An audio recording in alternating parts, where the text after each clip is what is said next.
చూసినట్టయితే ఇప్పుడు ఏదైతే మనం ఇక్కడ ఉన్నారు ఇప్పుడు పిల్లలు కూడా చూస్తున్న మ్యాక్సిమం అందరూ కూడా గర్ల్ చిల్డ్రన్స్ ఉన్నారు.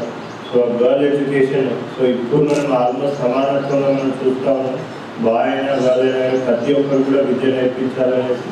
సో ఒకవేళ ఎవరైనా ఆ ఆడపిల్లలని స్కూల్స్కి పంపించకపోతే ఇప్పుడు వాళ్ళని ఒక డిఫరెంట్గా ట్రీట్ చేసేటటువంటి పరిస్థితి ఏర్పడినది అనేసి అంటే అప్పుడు దానికి పునాది స్టార్టింగ్ భారతదేశంలో వేసిన వాళ్ళు ఎవరైనా ప్రథమంగా ఉంటారు అనేసి అంటే మొత్తం దేశానికే ఒక దిక్సూచిగా సో అందరికీ ఆదర్శవంతంగా నిలిపి ఫస్ట్ మొత్తం దేశంలోనే గర్ల్ ఎడ్యుకేషన్కి ప్రిఫరెన్స్ ఇచ్చి ఆడపిల్లలు కూడా చదువుకోవాలనేసి వాళ్ళకి చెప్పడానికి సమాజానికి నేర్పడానికి మొట్టమొదట వాళ్ళ ఇంట్లోనే స్టార్ట్ పెట్టాలనేసి సొంతంగా మరి వాళ్ళ వైఫ్కే ఫస్ట్ వైఫ్లే కాకపోతే వేరే అందరికీ కూడా ఆ చుట్టుపక్కల ఉన్న వాళ్ళందరికీ కూడా ఎడ్యుకేషన్ ఎవరైతే ఆడపిల్లలు ఉంటే వాళ్ళందరికీ కూడా ఎడ్యుకేషన్ ఇచ్చే విధంగా ప్రోత్సహించి వాళ్ళందరూ కూడా నేర్పించి గర్ల్ ఎడ్యుకేషన్కి ప్రిఫరెన్స్ ఇచ్చి ప్రధానంగా స్టార్ట్ చేసింది మనకి మహాత్మా జ్యోతిరావు ఫులే గారు.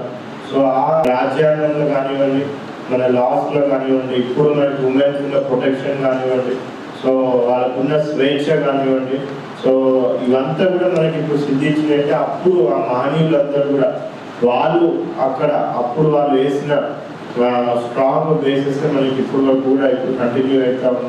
సో అయినప్పుడు అక్కడ కూడా భారతీయులు మేడం అక్కడ కలెక్టర్ ఉంది. సో మళ్ళీ అక్కడ కూడా ఒక లేడీ కలెక్టర్ అక్కడ ఒక అత్యుత్తమ పొజిషన్లో ఉండడం నేను అక్కడ సబ్ కలెక్టర్గా పనిచేయడం జరిగింది. అందరికీ కూడా విద్యను అందించడానికి